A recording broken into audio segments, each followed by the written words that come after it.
Ciao a tutti tigrotti, bentornati sul mio canale e oggi vi parlerò del mio nome. Oddio! Finalmente mi sono resa conto che non ho mai fatto un video dove spiego il mio nome, ma in tantissimi me lo chiedono, cioè perché Yuriko Tiger? Insomma, non è, che ne so, Bambina Ciccetta 92, boh, la Vale Gamer, oppure Fabilusu DJ, non lo so. Effettivamente è un nome un po' strano, che in realtà ha tutta una storia sotto e soprattutto ha una storia a parte tipo annissimi. Yuriko Tiger è un nome che uso da quando ho all'incirca 15 anni, poco dopo aver iniziato diciamo il cosplay, e mi sono ispirata a un vecchio nick molto simile che avevo prima, che è sempre preso da Yuriko, da un videogioco di un personaggio che si chiamava Uriko no Nomura, che era questa specie di ragazzina, cioè sì, una specie di ragazzina che è,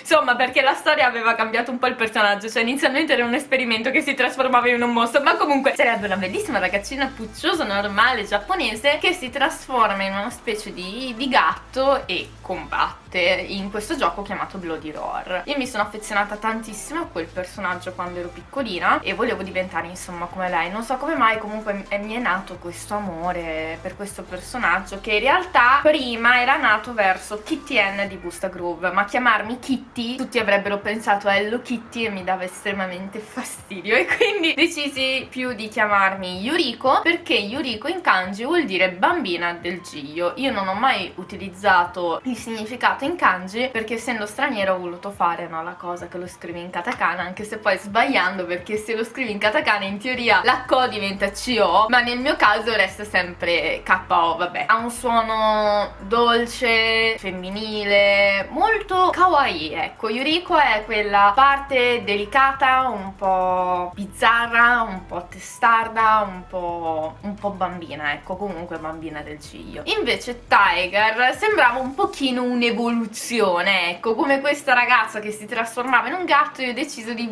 Digimon Evolution Pokémon di evolvermi in Tiger. Questo in realtà perché volevo inizialmente un cognome italiano, tipo io non so come mai sono sempre rimasta con Forza, Vita o robe simili, però è tipo, boh, chiamarmi, che ne so, Mario Rossi, cioè la cosa più palese italiana che ci sia. Insomma, qualcosa non mi ispirava e soprattutto volevo qualcosa che rimanesse in mente, qualcosa che però mi rispecchiasse, cioè cos'è che rende Yuriko nella mia testa unica? Il fatto che sia una ragazzina così normale che però ha il coraggio e la determinazione di fare sogni, di fare determinate cose, ecco. Così Tiger, oltre a suonare effettivamente molto forte, effettivamente se tu vedi una tigre c'hai paura però ti ispira coraggio ed è anche diciamo affascinante, cioè non perché è affascinante, però è quel bello un po' strano, cioè non è come vedere un micio, no? Che dice oh micio è bucino, bello patato. Ecco, una tigre patato non glielo fai nella teoria. Ed è diciamo un po' la parte che protegge, no, Yuriko, ed era questo contrasto di avere qualcosa di estremamente carino e qualcosa di molto forte, kakkoi, ecco, in giapponese, molto non ho veramente come cacchio spiegarlo. E in realtà Yuriko Tiger, il Tiger diventa in giapponese Taiga, scritto in katakana, che sarebbe in realtà ispirato a Toradora, la protagonista Aisaka Taiga. Questo perché mi piaceva tantissimo da piccola, ma inizialmente non avevo fatto caso che Taiga volesse dire tigre, e quindi ho pensato, cavolo, Yuriko Taiga in giapponese suona con qualcosa, Yuriko Taiga ti rimane per forza in mente, cioè ho fatto diversi esperimenti e ti rimane per forza in mente per svariate cose. Un nome così strano e soprattutto è un nome che non esistono con altri risultati di Google, una cosa di cui una volta, diciamo che quando uno si sceglie un nome, a seconda ovviamente del suo target, di che cosa vuole fare, cosa fa, uno solitamente cerca qualcosa che non sia, che ne so, mi chiamo Mela. Se tu scrivi Mela su Google ti appaiono 1200 risultati, quindi prima che diventi super famoso ovviamente non lo troverai mai. E quindi scrivendo Yuriko Tiger apparivo solo io. E giustamente chi poteva avere un nome più coglione? Io. Yuriko Tiger è nato in realtà quando io ero proprio piccina, perché alle medie ho subito del bullismo. Io non so se un giorno ne parlerò in un video spiegando un po' meglio quello che mi era successo. In prima media, cambiando diverse scuole, diciamo che non ho passato per niente il periodo più bello della mia vita, quindi mi sentivo molto sola, non avevo praticamente amiche e anzi ero molto bullizzata sul fatto che mi piacevano anime e manga e non ero la classica ragazzina, bambina, cosa vuoi che sia, 11 anni, bambina, che pensava all'amore ai ragazzi, e cioè i Tokyo Hotel. Ecco, no, io ero quella che doveva, tra virgolette, nerd, no, la ragazzina nerd, che figuratevi 10 anni fa dire una ragazza nerd, oh mio Dio, con il preside che mi diceva tu farai la spazzina perché non esistono donne che possono fare i fumetti. Cioè, madonna, io vi parlo di queste cose, cioè i 2000 non potranno mai capire una cosa simile. Vabbè, però me la sono ancora cavata bene. Fatto sta che così iniziai a disegnare tipo me versione più grande. Però insomma io vedevo questa cosa, chiamiamola cosa, comica immaginaria, non lo so, che mi dava la forza di andare avanti, perché io non avevo un idolo, non avevo qualcuno con cui ispirarmi e non avevo nemmeno un'amica. Io volevo essere l'ispirazione di me stessa per altri, però ovviamente non avendo niente per poter anche solo fare una roba simile, decisi di creare questo personaggio che è sempre stato appunto nei miei fumetti fin quanto appunto ho studiato manga. Da lì poi però ho iniziato a conoscere il cosplay e il cosplay mi ha portato a conoscere anche il palcoscenico, la recitazione, il fatto di mettersi in gioco. C'era totalmente una challenge di mettersi ecco tanto in mostra. E una cosa che io mi ricordo da piccola è che ogni carnevale mi mettevo una specie di maschera perché volevo fare Catwoman, che nel mio immaginario era Kitty Ann versione nera di Bassa Groove, ma ovviamente nessuno lo poteva capire, quindi diciamo che ero tipo Catwoman. E mi ricordo che solo a carnevale, quando mi vestivo in un certo modo, riuscivo a entrare in contatto con i bambini totalmente facilmente fino a creare un gruppo. Cioè, insomma, mia madre non era mai preoccupata perché, oh mio Dio, dov'è mia figlia? E stava sempre lì in mezzo a qualche gruppetto,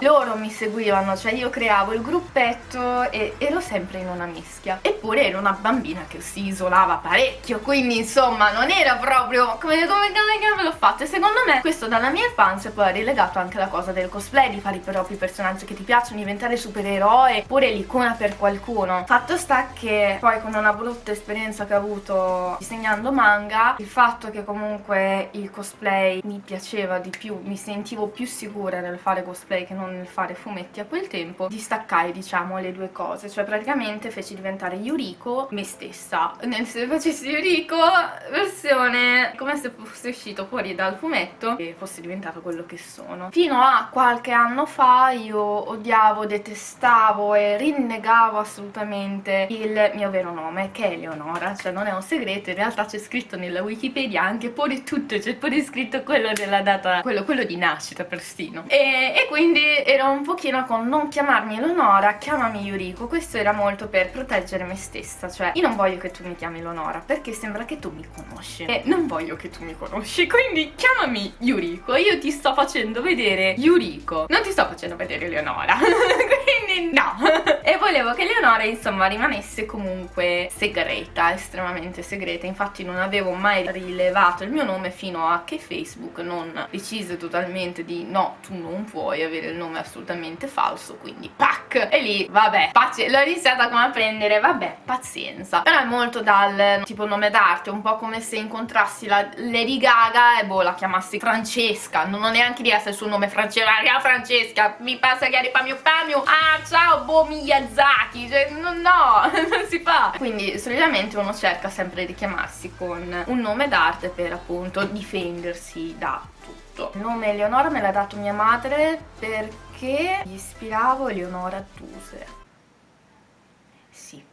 Io non ho la minima idea di come ci sia arrivata a una conclusione simile, visto che in realtà mia mamma non ama né il cinema né guardava la televisione, non la guardavamo neanche quando ero piccola e neanche teatro, quindi ero lì, perché mi hai mai dato un nome simile? E lei diceva perché Eleonora Duse fece la storia, diciamo fu una sorta di rivoluzione come attrice e lei ha sempre avuto la cosa che io dovevo diventare un'attrice e robe simili. Peccato che non avevo la minima intenzione. Quando lei mi portò a fare dei provini quando ero piccola morire, estremamente spaventata dalle videocamere, le luci, cioè era proprio un mondo che io schifavo. Ho detto io qua non ci entrerò mai, finché il cosplay in una qualche sorta mi ha portato a quello, che ovviamente non è così per tutti, perché in realtà solitamente chi fa cosplay si fa le cose a mano come comunque io facevo all'inizio, sbuca del più ah che bello, mi piace mettere, che ne so, sarta, mi piace cucire, mi piace fare armature. Ecco, invece l'unico lato che porca puttana mi ha fatto proprio schifo, cioè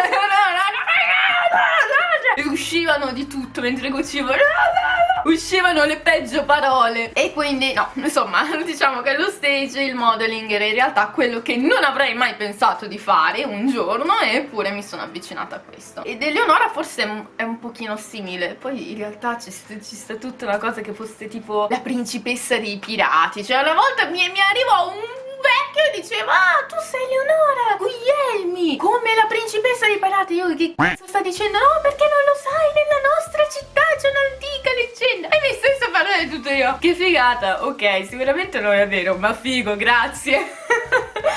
Benissimo. E ultimamente, non so se avete notato per Instagram o altri, sto un pochino cercando di staccare Yuriko da Eleonora, nel senso di esporre di più Eleonora come ehi, esisto anch'io, sempre stata nell'ombra. No, in realtà è anche perché la mia agenzia mi ha chiesto di provare a fare anche qualcosa senza il cosplay. A differenza di quel che si pensa, il cosplay in Giappone è ancora abbastanza mal visto, cioè se tu sei una cosplayer per forza hai qualcosa a che fare con il mondo erotico, e spesso proprio si parla di porno, e io tipo no, guarda, cioè no, poi c'è anche a chi piace, però per me no, quindi non me la sento, non è quello che mi interessa. E un'altra cosa è che ci sono problemi di copyright, ovviamente tante opere sono nate qua, e quindi ovviamente ci mettono ben poco a contattarti e dirti ehi, ma tu non potresti fare questo cosplay in televisione perché non ti abbiamo dati permessi perché tu lavori per altre ditte.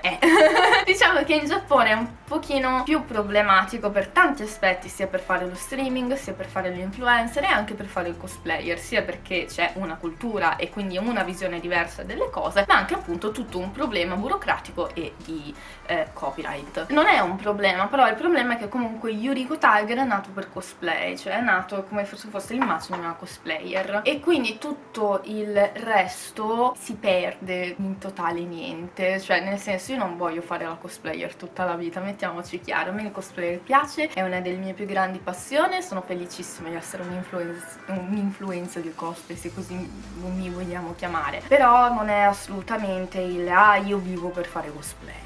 Ci tengo, ma non a questi livelli. E in realtà avrei sempre voluto studiare molto di più, avrei sempre voluto provare diverse cose, che comunque sono riuscita, però con il fatto che purtroppo c'è Yuriko Tiger, uno vede e fa va, sei solo una cosplayer, vabbè ciao. Oppure vede il profilo Instagram, ah però Instagram è solo di cosplay, allora non puoi sponsorizzare determinate cose. Insomma, un sacco di cose. E così, per anche più possibilità di lavoro, sto cercando di fare Ere, che sarebbe io, Eleonora, però come un altro personaggio, come straniera proprio, Yuriko Tiger, quella che dovrebbe essere la famigerata cosplayer. Insomma, diciamo che fare l'influencer e tutte queste cose, lavorare in agenzia, è estremamente difficile, però ce la posso fare, e soprattutto se questo mi aprirà più porte, ne sarò felice. Ovviamente io non smetto di essere Yuriko Tiger, il canale si continuerà a chiamare Yuriko Tiger, io farò sempre le cose su Yuriko Tiger, ma diciamo che ci sarà anche un'altra figura. Questo è il mio nuovo account Instagram, se volete seguirmi. Sarà scritto principalmente in inglese e in giapponese per lavoro, però potete tranquillamente scrivermi in italiano. E niente, questo era tutto, era una piccola cosa del padre. Parliamo dei nostri cavoli totali, cioè potremmo chiamare questa rubrica Yuriko che prende il caffè invisibile nel suo tavolo a parlare dei cazzi sui, che magari non fremo niente a nessuno. Però va bene, ok. Sì, io ultimamente sono arrivata a un nome geniale come Yuriko Tiger e poi mi sono fermata bene, quindi se dovessi essere me stessa, come cavolo mi chiamo? panico! E ci sto ancora pensando, infatti il nome molto beta potrebbe cambiare tranquillamente. E per il resto, niente. Ho risposto alle vostre domande, se avete qualche altra domanda riguardo al mio nome principalmente, oppure volete un consiglio, un suggerimento per il vostro nome, sempre puntualizzando appunto che si può trattare di cosplay, un nome d'arte e non simile al nome vero, magari posso darvi una mano. Per il resto è tutto, ci vediamo, ciao! Ricordatevi di iscrivervi al canale, mettere mi piace e soprattutto attivare la campanellina delle notifiche, perché YouTube è un po' struncio e non fa arrivare la roba. Grazie, ciao!